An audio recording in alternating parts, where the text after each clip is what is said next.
दोस्तों नमस्कार, मैं सौरभ गोस्वामी। टीकमगढ़ में भारतीय जनता पार्टी के बड़े प्लान ने इस्तीफा दे दिया है। पूर्व विधायक के श्रीवास्तव ने पार्टी से त्याग पत्र दे दिया है। जिस प्रकार से संगठन में उनकी अनदेखी या कहें कि टिकट वितरण को लेकर जो खेल चला है उसको लेकर नाराजगी जताते हुए उन्होंने है जो इस्तीफा दिया है। सिंह जो नगर पालिका अध्यक्ष भी रहे, भारतीय जनता पार्टी आरएसएस से जुड़े हुए, एबीवीपी से जुड़े हुए, तमाम उनका एक इतिहास है और बड़े स्तंभ और लोकप्रिय नेता हैं। लेकिन राकेश गिरी टेंशन फ्री को जैसे ही टिकट मिलती है उसके बाद अब भारतीय जनता पार्टी में गुटबाजी जो है वो खुलकर सामने आ जाती है। या फिर ये कहें कि उनको जिस प्रकार से टिकट मिली है उस पर भी तमाम बातें हो रही हैं। लोग कह रहे हैं एक बड़े नेता ने उनको टिकट दिलाई और एन मौके पे जो राजेंद्र तिवारी थे जिनकी टिकट हर लगभग हो चुकी थी उनका नाम वहां से काटा गया। राजेंद्र तिवारी की भी नाराजगी कहीं ना कहीं देखने को मिल रही है और राजेंद्र तिवारी क्या आप निर्णय लेते हैं ये देखने वाली बात होगी। दिलचस्प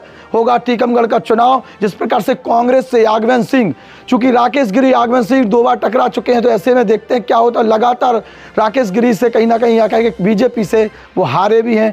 ऐसे में अब देखते हैं क्या चुनावी माहौल बनता है। हम लोग टीकमगढ़ में पहुंच रहे हैं और टीकमगढ़ में जनता से संवाद करेंगे, मुद्दों पर चर्चा करेंगे। राजेंद्र तिवारी कौन सा स्टेप लेने वाले हैं? क्या राजेंद्र तिवारी भारतीय जनता पार्टी छोड़ेंगे या फिर भारतीय जनता पार्टी के साथ रहेंगे? दूसरी चीज़, भारतीय जनता पार्टी छोड़ने के बाद वो कौन सा निर्णय लेंगे ये भी देखने वाली बात होगी। लेकिन स्पष्ट तौर पर पूर्व विधायक के श्रीवास्तव ने पार्टी छोड़ दी है। उनके साथ कई युवा समर्थक जो कार्यकर्ता उन्होंने भी पार्टी छोड़ी है। राकेश गिरी को टिकट मिलने के पीछे का जो खेल है उस पर भी चर्चा हो रही है। बहुत जल्द बड़ा खुलासा उस पर हम करेंगे कि राकेश गिरी को टिकट कैसे मिली है। दूसरी चीज़, राजेंद्र तिवारी भी बहुत कुछ खुलासा कर सकते चूँकि उनकी टिकट लगभग हो चुकी थी और उनकी एन मौके पर जो टिकट काटी गई है उसके बाद भी बहुत सी चीज़ें हैं।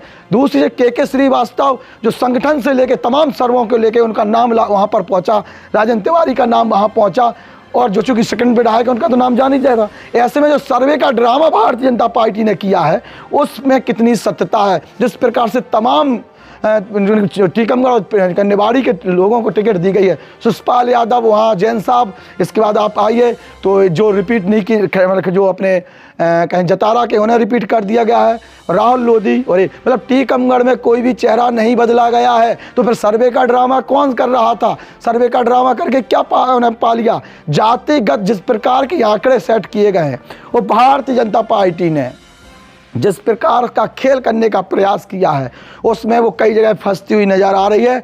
अब टीकमगढ़ का जो चुनाव है वो त्रिकोणीय होने वाला स्पष्ट तौर पर नजर आ रहा है। टीकमगढ़ विधानसभा में त्रिकोणीय है, खड़गापुर में त्रिकोणीय है और जतारा में भी त्रिकोणीय चुनावी मुद्दा होगा। अभी निवाड़ी की कुछ कहने की स्थिति में नहीं है, निवाड़ी पर अलग से बोलेंगे। निवाड़ी का रायता देखिए किस प्रकार का फैला है और रोशनी यादव बेचारी ना तो भारतीय जनता पार्टी में रह पाई ना कांग्रेस में रह पाई। वहाँ पर भी उन्होंने बगावत जो प्रत्याशी बने उनके खिलाफ कर दिया है। वो अकेले बोले 19 प्रत्याशी, ऐसा लगता है कि वहाँ संगठन ही खत्म होने वाला है। क्योंकि रोशनी गई थी टिकट के लिए और रोशनी की भी टिकट अंदर खाने हो चुकी थी। अब उस पर अलग से चर्चा करेंगे, लेकिन थोड़ा सा हमने आपको एक दिशा देने का प्रयास किया है। शिषपाल यादव की टिकट फाइनल थी, मैं लगातार बोल रहा था गणेशी नायक को टिकट नहीं मिलना है, वो पहले ही उनका एक क्लियर हो चुका था। लेकिन चूंकि चुनाव है, तमाम घटनाक्रम होते हैं, उनमें तमाम चीज़ें होती। मेरी तरफ से जो मेरा खुफिया तंत्र था, मेरे पास जो डेटा था उसमें राजेंद्र तिवारी को टीकमगढ़ से टिकट मिलना था, लगभग फाइनल हो चुका था। राजेंद्र तिवारी को पता है इस चीज़ का।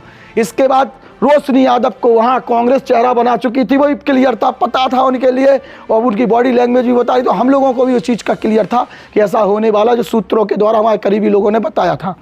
अब वो टिकट अभी तक क्लियर नहीं की गई, दूसरे को पर ऐसे व्यक्ति को पकड़ा दी गई जो उस पार्टी की ही नहीं है, विचारधारा ही नहीं है, उसको थोप दी गई है। या कहीं कहीं कोई खेल किया है तो अंदर खाने जो टिकटों की दलाली चीज करी थी वो दलाल सक्रिय है। ये टीकमगढ़ हो चाहे निवाड़ी हो, यहाँ पर कुछ तो बड़ी टिकटों में दलाली हुई है। अब वो दलाल कौन है उनका बहुत जल्द पर्दाफाश हो सकता है कि हम कर दें। नमस्कार।